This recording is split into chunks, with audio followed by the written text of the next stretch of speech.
In this video, we are going to talk about attitudes. Attitudes are probably the core concept of organizational behavior. It's actually the core concept if we want to understand human nature, if we want to understand how people act and react. So, what is an attitude? An attitude, in general terms, is a statement that evaluates how someone feels about something, about people, about events, objects in general. So basically, when you talk about your attitudes, you're basically saying how you feel about something. If I ask you what is your attitude towards one of your team members, at the end of the day, all I'm doing is asking you how you feel about John or Mary in your team. And attitudes could apply to anything. If I ask you, what is your attitude towards jazz music? Some of you might be indifferent. Some of you might love it. Some of you might, actually hate it. So again, attitudes apply to anything in life, and it's basically an expression of how one feels about something, people, or events. Now, attitudes have three components. The three components you can actually see in this slide here. The first one is the cognitive element, is the evaluation. It's a belief that you might have in your head. In this case, I'm giving you an example of your supervisor. So imagine that you believe that your supervisor gave a promotion to somebody who deserves it less than you. And therefore, you're gonna believe that your supervisor is unfair. But now, that cognitive component, that belief, is gonna lead to an effective component. It's gonna actually feel in a certain way. In this case, you're going to dislike your supervisor. But that is not enough. You believe your supervisor is unfair, you feel you dislike your supervisor, you feel in a certain way. Therefore, that normally is gonna lead to a behavior. You're gonna want to, for example, complain about your boss. Or you're gonna want to leave your job. So that is the basic idea of an attitude. You have three components here: a belief, an emotion, a behavior. And the connection between the three of them explain your attitude towards someone, an event, or an object. But now, as you can see here in the slide, these are very narrowly interconnected. So we are talking about these three components as separate components, but in reality they are very, very, very close to each other. And all of these three components are going to lead to what we call a negative attitude, in this case, towards your supervisor. Now, even though we are saying here that you believe your supervisor is unfair, leads to emotions, disliking your supervisor, and then might lead to a behavior, meaning you're going to leave your job. And at least we can say that that is the logical order of these three components. Most of the time, in real life, those three are not perfectly connected. And when we don't have the three of them perfectly connected, we have what we call cognitive dissonance. And cognitive dissonance is when there is a mismatch between what you believe and what you feel, or what you believe and what you feel and what you do. So every time these three elements together do not connect very well, we say that we have cognitive dissonance. Okay? Or when you have conflicting attitudes about the same thing. Okay? So for example, if one day I say that I like my supervisor, have a positive attitude toward my supervisor, but another day I say that I don't, then we say that we have cognitive dissonance. And understanding cognitive dissonance is extremely important in the workplace or when you are managing a team. Why? Because normally when people have cognitive dissonance, they are gonna be less happy. I'll give you an example. So Cognitive dissonance, in the example we are talking about here about the supervisor, would be the following thing. You believe your supervisor was unfair. He gave a promotion to somebody else who deserved it less than you. You actually dislike your boss, but then your behavior doesn't show. Your behavior is actually, it doesn't match what you believe and what you feel. So every time your supervisor walks into the room, you smile at him, you're very polite to him, you don't even try to look for other jobs. So this is what we call cognitive dissonance. And normally, we want to minimize cognitive dissonance. Why? Because having cognitive dissonance, disliking your boss, but behaving like you like your boss, is extremely damaging for your well-being. And this is very important for the idea of motivation and very important for satisfaction in the workplace. So normally people want to reduce dissonance. So if you dislike your supervisor, if you feel that your supervisor is unfair, you want to reduce that. You want to stop behaving like if you actually like your supervisor. So how strong that feeling is, how strong is the feeling to want to reduce dissonance, is going to depend on a few factors, okay? The first one is the importance of the elements creating the dissonance. So the importance of the three elements we are talking about here. So let's talk about your supervisor. How strongly do you dislike your supervisor? If your supervisor did something terrible to you, imagine something worse. Imagine something worse than that. Worse than giving a promotion to somebody else. Okay? Imagine that somebody in your family was really sick and your supervisor didn't allow you to have some free time to be with your sick relative.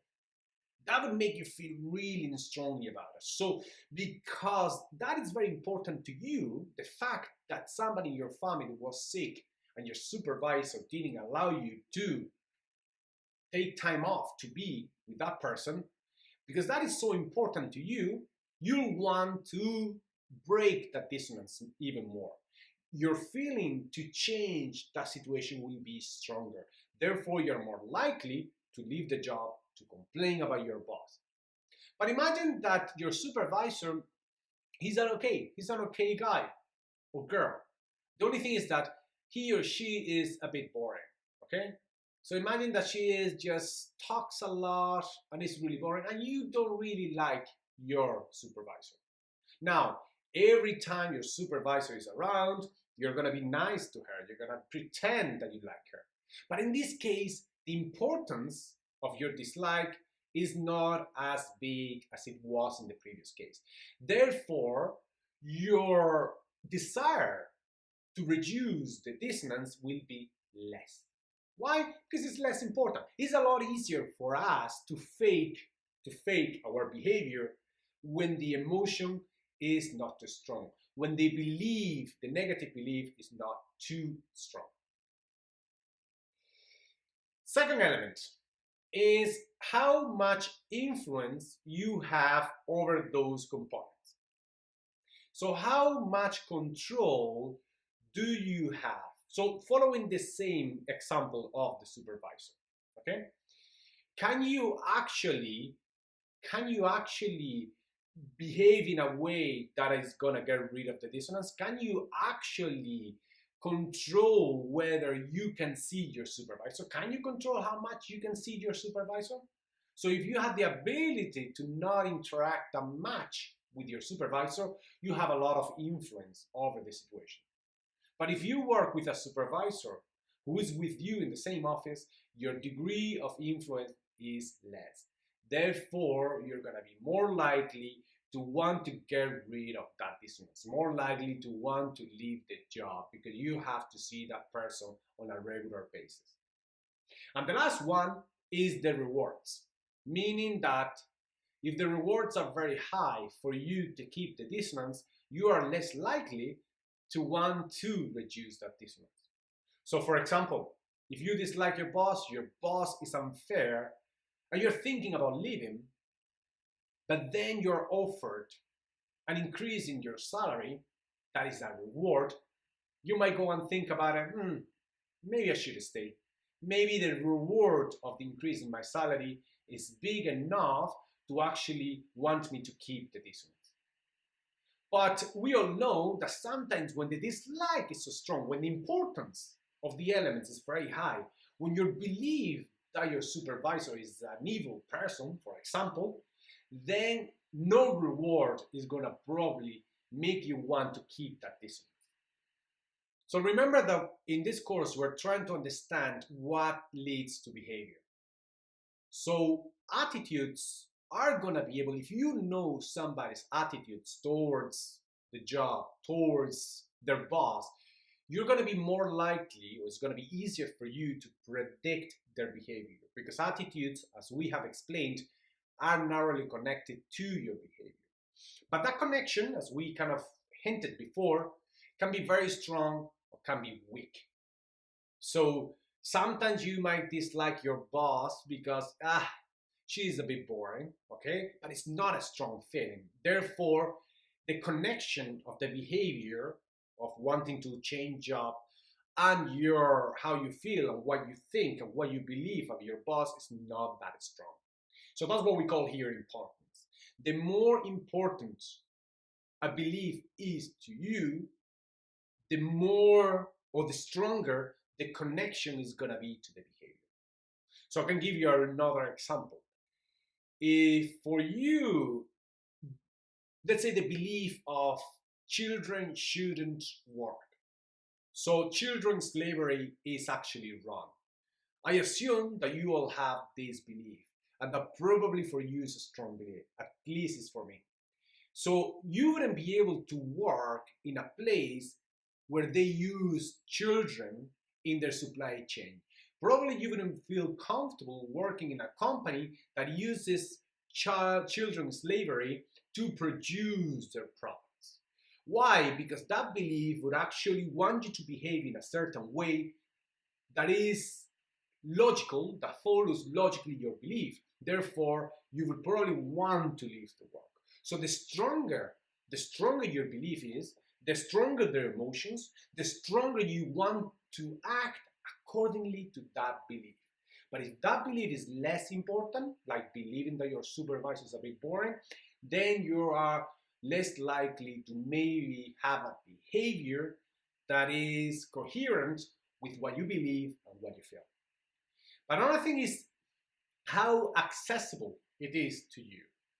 Sometimes we dislike somebody, and it's difficult for us to know why. Have you ever met anyone and say, I don't know how I feel about John. I don't know if I like him or not. And I can't put my finger on it. I think I don't like him, but I don't know exactly why. In a situation like that, when it's not clearly accessible for you, the reason why you have the belief you have, then that relationship between your beliefs, your emotions are going to be weaker to the behavior. And the other way around, it's very easy for you to access those reasons why you dislike somebody. Well, I dislike John because he took my girlfriend. She started going out with my ex-girlfriend. Then for you, it's a lot easier to understand. It's a lot easier for you to understand why you dislike John. Therefore, your behavior is going to follow much easier. And the last one, before the last one, is social pressures as well. Sometimes, let's say we dislike someone, we have a negative attitude towards someone, and then we find out that everybody else actually liked that person. And even though you don't like that person, the social pressure might make you not behave according to your belief that that person is not that nice. So social pressure as well can actually affect whether you act upon your beliefs and your emotions. And the last one is having direct personal experience of something. If I ask you, for example, how do you feel? What is your attitude towards meetings in general? Do you like them? Do you dislike them? And if you haven't had work experience, if you haven't worked enough and you haven't attended many meetings, your attitude is going to be weaker. You're not going to know if you like it or not. But if you're somebody who's been working for many years, have gone to a lot of meetings, really boring meetings, then for you, because you have direct experience of that situation, in this case, a meeting, then you're going to be more likely to have a stronger connection between you believing that meetings are boring and useless and your behavior, meaning that you'll be sitting at the meetings looking bored.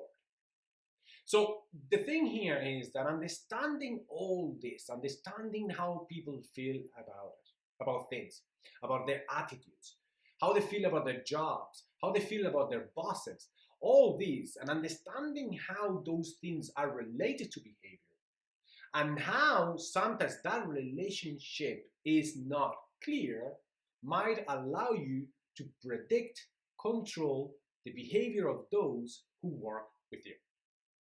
So the reason why we're talking about attitudes is because we care about job attitudes. We really care about how you feel about your work, how you feel about your team, how you feel about the people around you, your boss, your team, teammates, etc., etc. Why? Because how you feel about those things is going to affect how you work. So we were talking about cognitive dissonance. Cognitive dissonance, we all have a tendency to want to avoid it. Why? Because keeping cognitive dissonance is stressful and causes a lot of dissatisfaction, and therefore you're going to be less likely to be in a good set of mind to address your work and to perform well. So we can look at a job attitudes in many different ways. So here in this slide, you have kind of the major job attitudes. The main one, and the main one we're going to be talking about here, is the general idea of job satisfaction. And this is a very simple idea. Normally, when I teach this face to face, I ask my students to pick a little piece of paper and I ask them the following question. Think about your work, or think about the last job you had if you're a student now. And I want you to write from 1 to 10 how satisfied you are with your job. And then people will write 4, 5, 6, 8, 9. And this is an easy question to answer. People know more or less how they feel about their jobs. What is their job satisfaction? Now, it might be difficult for you to know whether it's a 7 or an 8, but you know very well that it's a 7 or an 8 and not a 2 or a 3. So the point is, people do know how they feel about their jobs. But now, job satisfaction is the main one, but there are other ones that are connected, like job involvement. How involved you are in your job is going to explain how satisfied you are in your job. The more satisfied you are, the more involved you're going to be. Psychological empowerment. How do you feel after you leave your job? When you finish your day of work, how do you feel? How psychologically empowered you feel? Do you feel drained? Or do you feel like you are doing something great? You're contributing to something great. So the higher this psychological empowerment is, the more satisfied you are. Then we have as well other measures like organizational commitment. Are you emotionally attached to your job? One of the key elements of people who work in Google is that people who work in there tend to love their jobs. They tend to be emotionally attached to working for Google or Facebook or any of those jobs. They are emotionally involved. They talk about their jobs in the same way they talk about a boyfriend or a girlfriend they just met. Then as well, this is all connected to, if you love your job, if you have high job satisfaction, you'll want to stay on. You'll want to commit. You'll want to stay in the same job for a long time. And even more, you'll be more likely to follow and to obey the norms in your workplace. So all these elements If we measure them, if we look at how committed you are to the norms in your workplace, if we look at your willingness to stay in the same job, all that is going to be an indication for me to understand how your attitude or your attitude towards your job, how satisfied you are in your job. Another one is how well supported you feel you are by your organization. So the same thing. If you feel you're not supported by your organization, then your job satisfaction is going to be lower. And the same thing about job involvement, employee engagement, how engaged you are in your work. Anyway, all of these are basically measuring different aspects of the same thing. The main one is job satisfaction. And believe me, it's extremely easy to measure this because you can actually look at the reasons why people are satisfied or dissatisfied. That is quite easy to do. If you now Google job satisfaction survey, I believe that the first option you get in there is a really good survey to actually identify why you are satisfied or dissatisfied in your workplace. And I've done some consultancy work in the past with science-based startups around this idea, or the idea of job satisfaction. These startups would have problems with people's motivation. People didn't seem to be satisfied. And by conducting one of these surveys with people working in those companies, I was able to identify things they weren't happy about. Here you have a few of the questions that normally ask in my surveys. So as you can see, for example, the first one we have here is I feel encouraged to come up with new and better ways of doing things. And then, they have the option of saying strongly disagree, somewhat disagree, neither agree nor disagree, somewhat agree, strongly agree. And then I have other questions, very specific questions. Things like my work gives me a feeling of personal accomplishment, and the same kind of answers.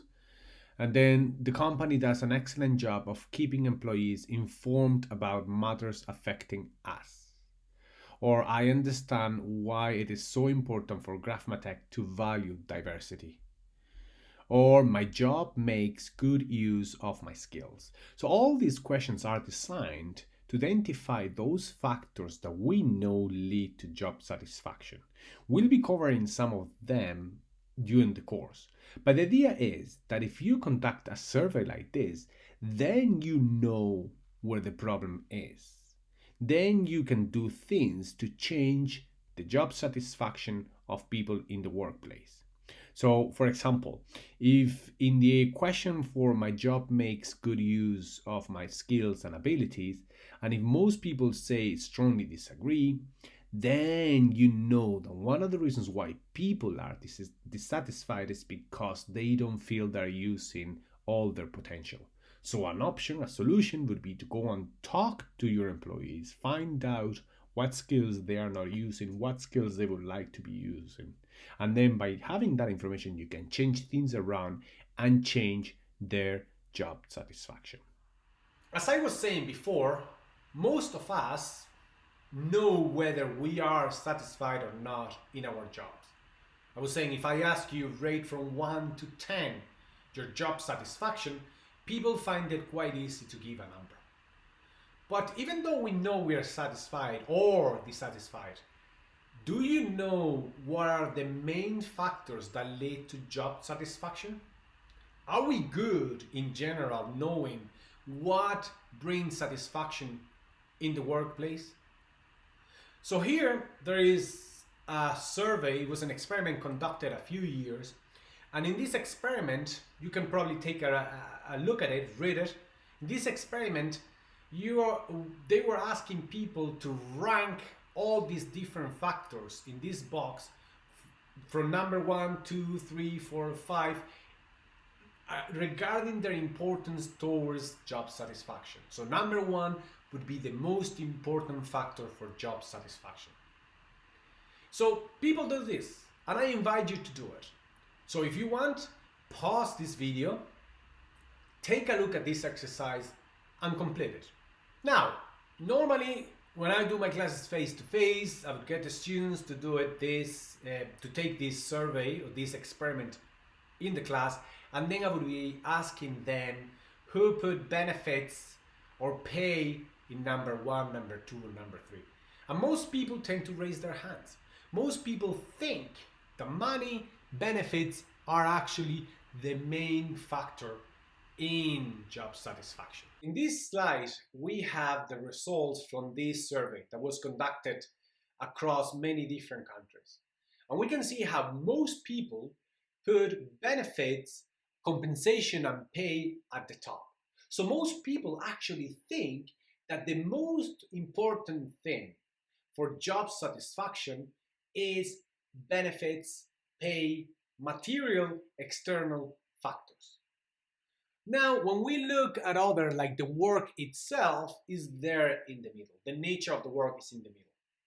But we actually know that this is actually not the fact.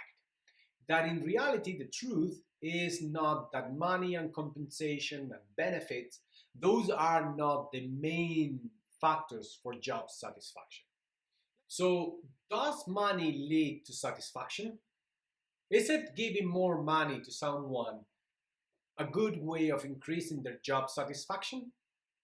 Well, the answer is sometimes. So in this graph, what we have is just a representation of the relationship between salary and happiness. So in the y axis, the vertical axis, you have the level of happiness, how much happiness people have. And the x-axis, the horizontal axis, represents the money you make yearly. So imagine that all those numbers, 10, 20, 30, 40, they represent thousands of euros. So we're talking about 10,000, 20,000, 30,000, 40,000 euro a year. So research tells us that at the beginning, when you make your first 12,000 euro, your happiness goes up quite a lot. Why? Because you go from having no money to pay for food, no money to pay for shelter, no money to pay for clothes, and then you get money to start paying for those things that are essential to cover your basic needs. And then you get more money, and then you are able to go on a holiday yearly. You're now making 40,000 euro a year. Then you're able to go out for dinner from time to time, and so on. But the thing about money, as you can see in this graph, is that when you get to a certain point, according to research in Europe, that point is around 70, 80,000 euro a year. More money does not make you any happier. So if you continue making more money, your satisfaction is not going to increase. A lot of managers get this wrong, especially in well-paid jobs.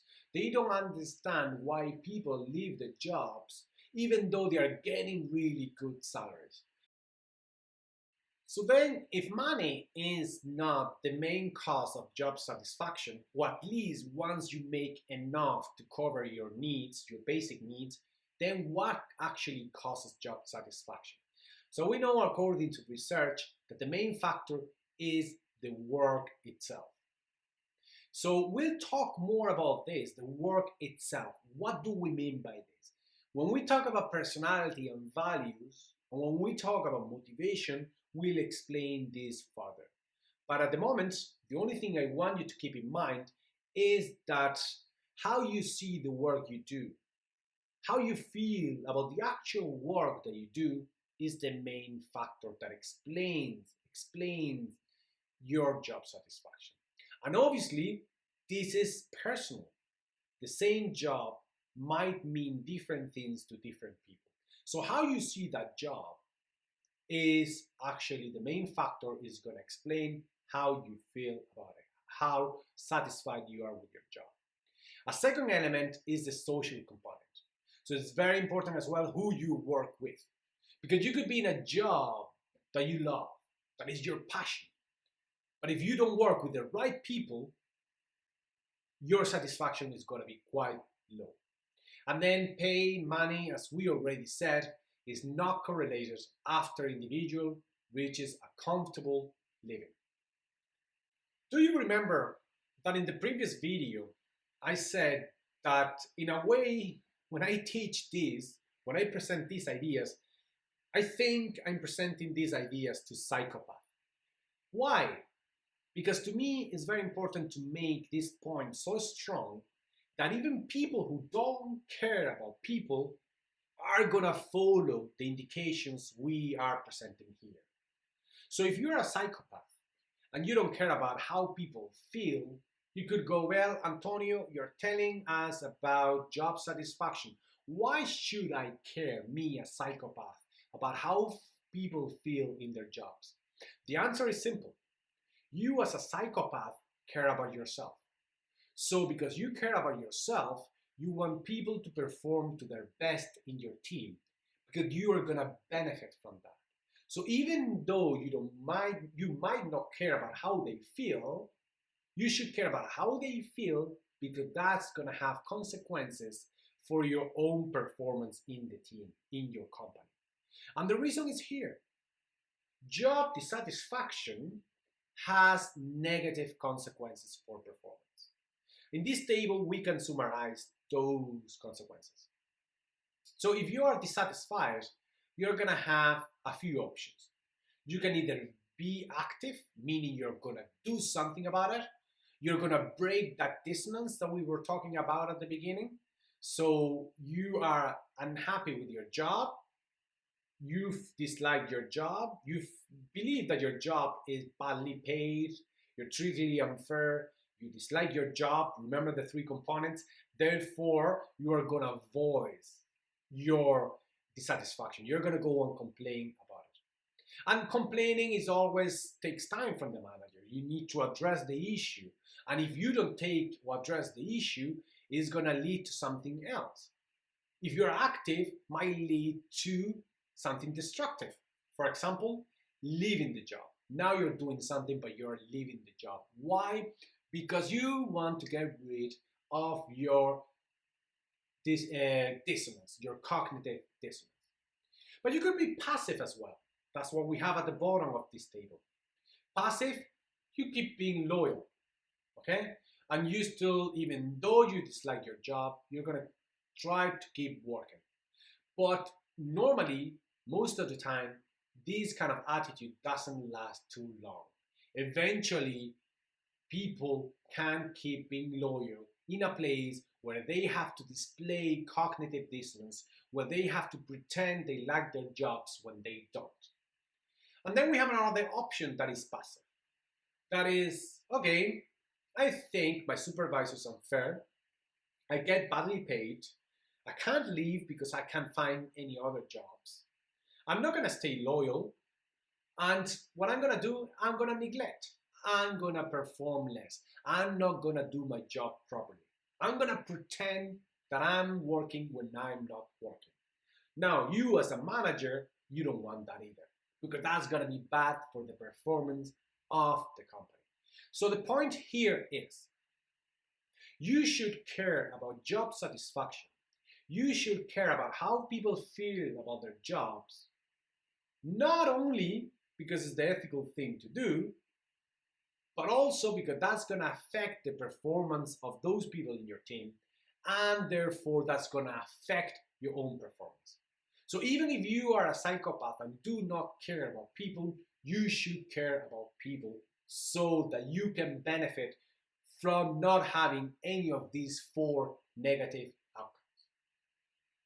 Now, we've been talking about the negative consequences of job dissatisfaction, but the benefits of satisfaction are as well there. So in this slide, we have a list of them. The first thing, we've talked about it from the very beginning of this course, is job performance. People who are satisfied basically work better and more. The second one is that people are going to have or are going to display better what we call citizenship behavior. Meaning that people who are satisfied in the workplace, people who are happy, are more likely to help each other. are more likely to be nice to each other. And that kind of atmosphere is going to end up affecting the performance of a company. So you want to have that kind of atmosphere in the workplace. Also, most of us now, or most jobs, are related to customers nowadays. So people who are more satisfied, a waiter who is satisfied in the workplace is going to be nicer to customers. Therefore, those customers are going to be more likely to come back to the restaurant. Also, have you ever called your work pretending that you're sick when you're not? I'm sure you have done it. I did it many years ago when I worked in jobs that I didn't like, in jobs where I wasn't satisfied. So if you are satisfied in the workplace, you're way less likely to call in sick. There's a lot of research showing that people who are dissatisfied tend to call in sick more often. And finally, ethics, ethical behavior. If you are happy, you are more likely to be ethical. We're going to be doing a case on this. We're going to be discussing a case on this, on how ethics can be promoted by the work environment. In countries where people are more dissatisfied with their lives, there is higher criminality. Criminality is connected to your level of dissatisfaction. So if you want people to be ethical in the workplace, if you want people not to pretend they're working when they are not, which in a way is unethical, you want to make sure that they are satisfied.